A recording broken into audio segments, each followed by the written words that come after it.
Hello दोस्तों, मैं सुरेंद्र पवार एक बार फिर हाजिर हूँ आपके बीच गणेश स्टडी कॉन्सेप्ट में।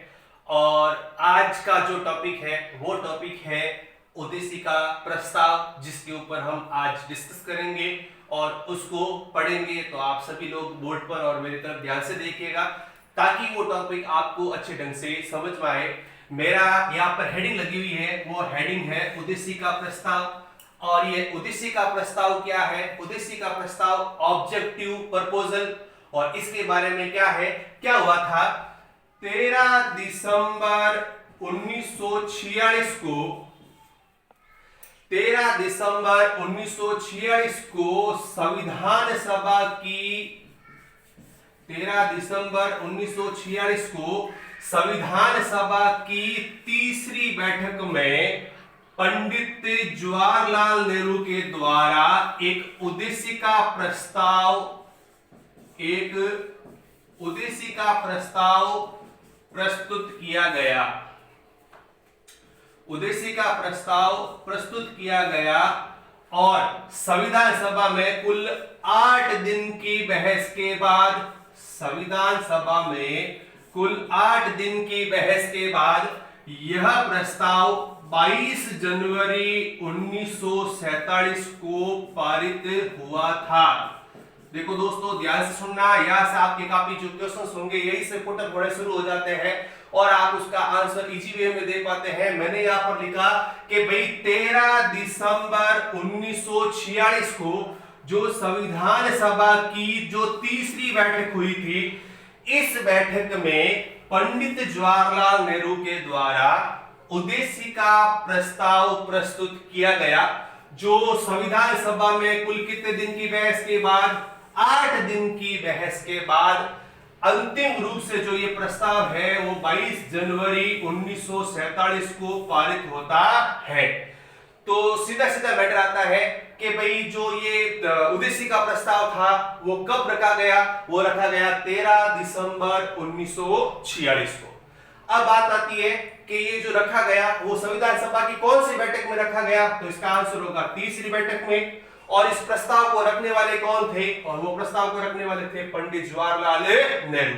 और 8 दिन की बहस के बाद जो ये प्रस्ताव जो है जो अंतिम रूप से पारित होता है, ये प्रस्ताव पारित होता है 22 जनवरी 1947 को अंतिम रूप से ये प्रस्ताव पारित होता है।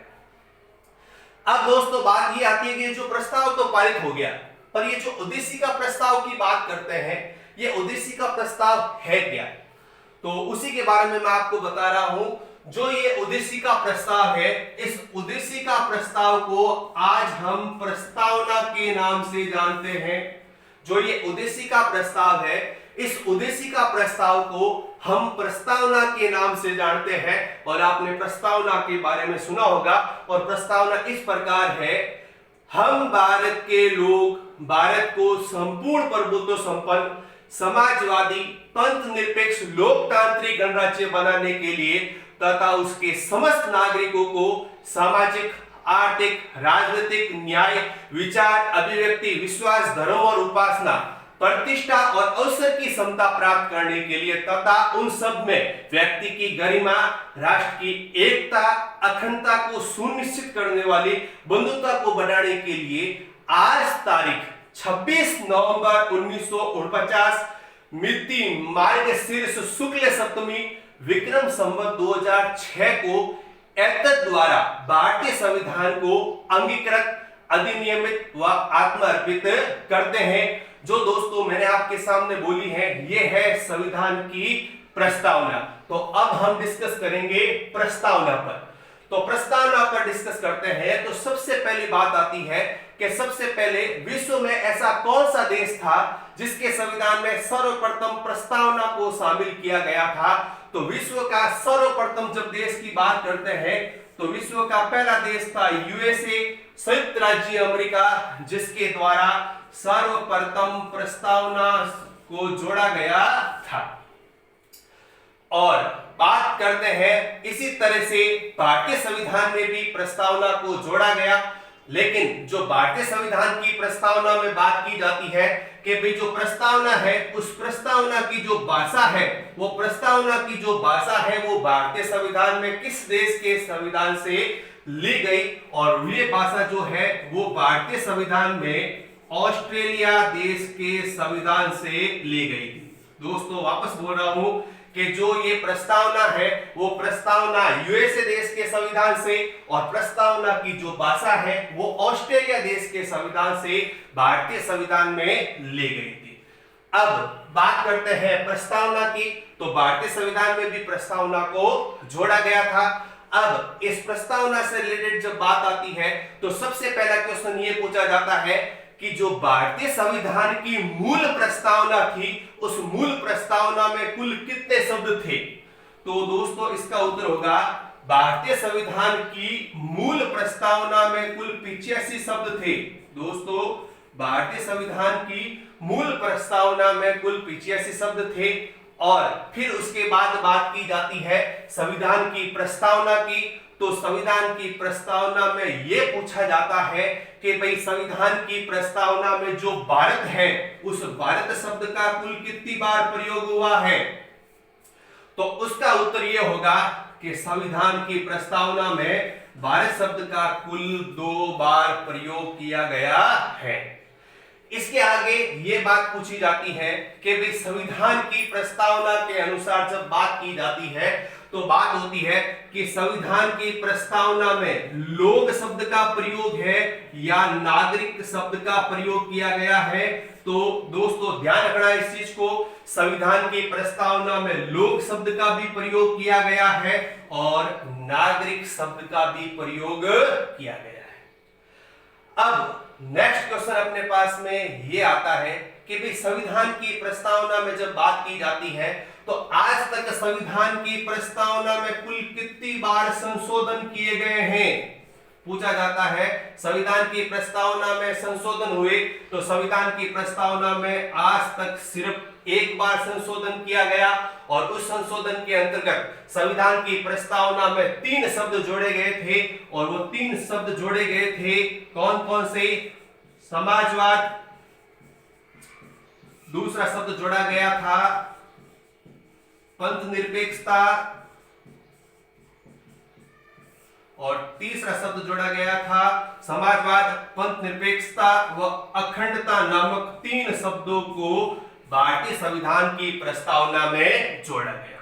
वापस बोल रहा हूं दोस्तों कि संविधान की प्रस्तावना में आज तक कौन सा कितनी बार संशोधन हुआ है, तो संविधान की प्रस्तावना में 1 बार संशोधन हुआ है, और उस संशोधन के द्वारा 3 शब्द जोड़े गए थे, और वो 3 शब्द थे समाजवाद, पंथ निरपेक्षता व अखंडता नामक 3 शब्दों को जोड़ा गया। और इसको जो जोड़ा गया था इसके लिए संविधान में संशोधन किया गया, और वो संविधान संशोधन था 42वें संविधान संशोधन 1976 के द्वारा संविधान की प्रस्तावना में ये 3 शब्द जोड़े गए थे, और वो 3 शब्द थे समाजवाद, पंथ निरपेक्षता और अखंडता नामक शब्द जोड़े गए थे। और ये जो शब्द जोड़े गए थे ये सरदार स्वर्ण सिंह समिति की सिफारिश पर ही जोड़े गए थे। ये जो शब्द जोड़े गए थे वो सरदार स्वर्ण सिंह समिति की सिफारिश के आधार पर क्या किया गया कि भाई भारतीय संविधान की प्रस्तावना में संशोधन करते हुए इन 3 शब्दों को जोड़ा गया। आगे की कड़ी में जब दोस्तों बात आती है तो नेक्स्ट क्वेश्चन ये पूछा जाता है कि भाई संविधान की प्रस्तावना का निर्माता किसको माना जाता है या भारतीय संविधान का स्रोत किसको माना जाता है। तो भारतीय जनता को संविधान का स्रोत या संविधान का निर्माता माना जाता है। दोस्तों इस चीज का ध्यान रखना कि भाई भारतीय संविधान का निर्माता, तो भारतीय संविधान का निर्माता जो माना गया वो निर्माता माना गया है भारतीय जनता को।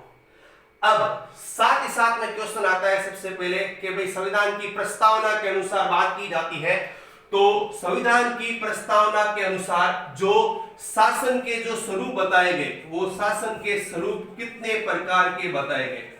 बात आती है कि भाई संविधान की प्रस्तावना के अनुसार शासन के स्वरूप बताए गए, तो वो शासन के स्वरूप बताए गए कुल 4 प्रकार के, और वो 4 प्रकार कौन कौन से हैं। सबसे पहला समाजवाद, दूसरा पंथ निरपेक्षता, तीसरा नंबर आएगा आपके लोकतंत्रात्मक, और चौथा जो आपका उत्तर आएगा वो आएगा गणराज्य। दोस्तों वापस बोल रहा हूं कि शासन के स्वरूप की बात होती है तो 4 प्रकार के शासन के स्वरूप बताए गए, और वो 4 प्रकार कौन कौन से? समाजवाद, पंथ निरपेक्षता, लोकतंत्रात्मक और गणराज्य। इन 4 प्रकार के शासन के स्वरूप की बात कही गई। फिर नेक्स्ट बात आती है कि संविधान की प्रस्तावना के अनुसार बात की जाती है, तो प्रस्तावना के अनुसार संविधान की प्रस्तावना में कुल कितने प्रकार की स्वतंत्रता का उल्लेख किया गया? तो दोस्तों कुल 5 प्रकार की स्वतंत्रता का उल्लेख किया गया, और वो 5 प्रकार की स्वतंत्रता कौन कौन सी है? वो है विचार, दूसरी अभिव्यक्ति, तीसरा विश्वास, चौथा उपासना, और 5वां धर्म। दोस्तों जब स्वतंत्रता की बात की जाती है तो प्रस्तावना के अनुसार 5 प्रकार की स्वतंत्रता का उल्लेख किया गया, और वो 5 प्रकार की स्वतंत्रता है विचार, अभिव्यक्ति, विश्वास, उपासना और धर्म। कुल 5 प्रकार की स्वतंत्रता का उल्लेख किया गया। अब साथ ही साथ में एक क्वेश्चन ये पूछते हैं कि संविधान की प्रस्तावना के अनुसार कुल कितने प्रकार के न्याय का उल्लेख किया गया? तो इसके अनुसार कुल 3 प्रकार के न्याय का उल्लेख किया गया। जो पहला न्याय होगा वो होगा सामाजिक न्याय, पहला न्याय होगा सामाजिक न्याय। दूसरा जो न्याय होगा वो होगा आर्थिक न्याय, और तीसरा जो न्याय होगा वो न्याय होगा राजनीतिक न्याय। कौन सा न्याय? राजनीतिक न्याय। वापस बता रहा हूं दोस्तों, संविधान की प्रस्तावना के अनुसार 3 प्रकार के न्याय का उल्लेख किया गया, सामाजिक न्याय, आर्थिक न्याय और राजनीतिक न्याय का उल्लेख किया गया। अब संविधान की प्रस्तावना के अनुसार ही बात की जाती है, तो यह पूछा जाता है संविधान की प्रस्तावना में कुल कितने प्रकार की समानता का उल्लेख किया गया? तो इसका उत्तर होगा 2 प्रकार की समानता। पहले नंबर की समानता प्रतिष्ठा की, और दूसरा नंबर आ जाएगा आपके अवसर की समानता। कितने प्रकार की समानता? 2 प्रकार की समानता, एक प्रतिष्ठा और एक दूसरा नंबर आ जाएगा अवसर की समानता। अब इसी के साथ में जब ये बात की जाती है संविधान की प्रस्तावना के अंदर, तो प्रस्तावना से रिलेटेड कुछ महत्वपूर्ण बात है, उस बात के ऊपर भी डिस्कस करना जरूरी है। तो बात डिस्कस करने से पहले मैं एक बार इस चीज को वापस दोहराता हूं, थोड़ा ध्यान से सुनना ताकि आपका मैटर और ज्यादा क्लियर हो जाए। और वो मैटर क्या है कि मैंने बात की उद्देश्य का प्रस्ताव की, कि उद्देश्य का प्रस्ताव क्या है? उद्देश्य का प्रस्ताव है 13 दिसंबर 1946 को संविधान सभा की जो तीसरी बैठक होती है, इस बैठक में पंडित जवाहरलाल नेहरू के द्वारा क्या प्रस्तुत किया गया? उद्देश्य का प्रस्ताव प्रस्तुत किया गया, जो संविधान सभा में कुल 8 दिन की बहस के बाद 22 जनवरी 1947 को यह प्रस्ताव पारित होता है। अब बात होती है कि जो उद्देश्य का प्रस्ताव था वो आगे जाकर क्या है? तो उद्देश्य का प्रस्ताव ये अभी वर्तमान में भारतीय संविधान की प्रस्तावना है। अब बात आता है कि जो ये प्रस्तावना की जब बात की जाती है तो प्रस्तावना को भारतीय संविधान में लिया गया, तो किस देश के संविधान से? यूएसए देश के संविधान से लिया गया। और प्रस्तावना की जो भाषा है वो ऑस्ट्रेलिया देश के संविधान से ली गई। पर साथ ही साथ इसके अंदर एक चीज और बताता हूं, अंग्रेजों के समय जो एक्ट लाया गया था वो एक्ट था भारत शासन अधिनियम 1919। इस एक्ट में सर्वप्रथम प्रस्तावना को जोड़ा गया था, सर्वप्रथम प्रस्तावना को शामिल किया गया था। संविधान की प्रस्तावना के अनुसार बात करते हैं तो कुल 85 शब्द थे भारतीय संविधान की मूल प्रस्तावना में, और इसी प्रस्तावना में भारत शब्द का कुल 2 बार प्रयोग किया गया, और संविधान की प्रस्तावना में लोक शब्द का भी प्रयोग किया गया है और नागरिक शब्द का भी प्रयोग किया गया। और साथ ही साथ बात होती है कि संविधान की प्रस्तावना में कुल कितनी बार संशोधन हुआ, तो आज तक सिर्फ एक बार संशोधन हुआ और वो संविधान संशोधन हुआ 42वां संविधान संशोधन 1976 सरदार स्वर्ण सिंह समिति के कहने पर किया गया था। 3 शब्द जोड़े गए, समाजवाद, पंथ निरपेक्ष और लोक अखंडता नामक 3 शब्दों को जोड़ा गया। साथ ही साथ बात करते हैं संविधान की प्रस्तावना के अंतर्गत शासन के स्वरूप की। 4 प्रकार के शासन के स्वरूप बताए गए और वो थे समाजवाद, पंथ निरपेक्षता, लोकतंत्रात्मक और गणराज्य। 4 प्रकार के शासन के स्वरूप। और ये पूछा जाता है संविधान की प्रस्तावना के अनुसार कुल कितने प्रकार की स्वतंत्रता का उल्लेख किया गया, तो 5 प्रकार की स्वतंत्रता, और वो स्वतंत्रता है विचार, अभिव्यक्ति, विश्वास, उपासना और धर्म। और साथ ही साथ ये पूछा जाता है कि संविधान की प्रस्तावना के अनुसार कुल कितने प्रकार के न्याय का, तो कुल 3 प्रकार के न्याय का उल्लेख किया गया, सामाजिक न्याय, आर्थिक न्याय और राजनीतिक न्याय। और साथ ही साथ ये पूछा जाता है कि कुल कितने प्रकार की समानता का, तो 2 प्रकार की समानता का, एक प्रतिष्ठा की समानता और एक अवसर की समानता का उल्लेख किया गया। साथ ही साथ इसके अंदर आपको मैंने बोला था वाद बताऊंगा, तो प्रस्तावना में सबसे पहले एक वाद आया था और वो वाद था 1960 का बेरुबारी वाद। 1960 का बेरुबारी वाद, जिसका पूरा नाम था बेरुबारी यूनियन एवं एक्सचेंज ऑफ एन्क्लेव मामले में सुप्रीम कोर्ट मतलब सर्वोच्च न्यायालय के द्वारा निर्णय दिया गया था कि जो संविधान की जो प्रस्तावना है, संविधान की जो प्रस्तावना है वो संविधान का महत्वपूर्ण अंग नहीं है। क्या कहा गया था? बेरुबारी वाद में सर्वोच्च न्यायालय के द्वारा निर्णय दिया गया और ये कहा गया था प्रस्तावना संविधान का महत्वपूर्ण अंग नहीं है, मना कर दिया गया। लेकिन 1973 में केशवानंद भारती बनाम केरल राज्यवाड़ा वाद आया था। केशवानंद भारती बनाम केरल राज्यवाड़ा वाद आया था और इस वाद में सुप्रीम कोर्ट के द्वारा निर्णय दिया गया था कि जो ये प्रस्तावना है वो संविधान का महत्वपूर्ण अंग है। प्रस्तावना संविधान का महत्वपूर्ण अंग है।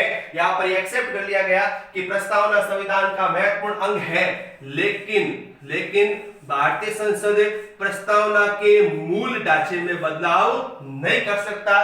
भारतीय संसद जो है वो संविधान के मूल ढांचे में बदलाव नहीं कर सकता है। ये चीज इसके अंतर्गत बताई गई थी। धन्यवाद दोस्तों। अब नेक्स्ट कड़ी के अंदर हम आपसे मिलेंगे और नेक्स्ट वीडियो में आपके सामने लेकर आऊंगा।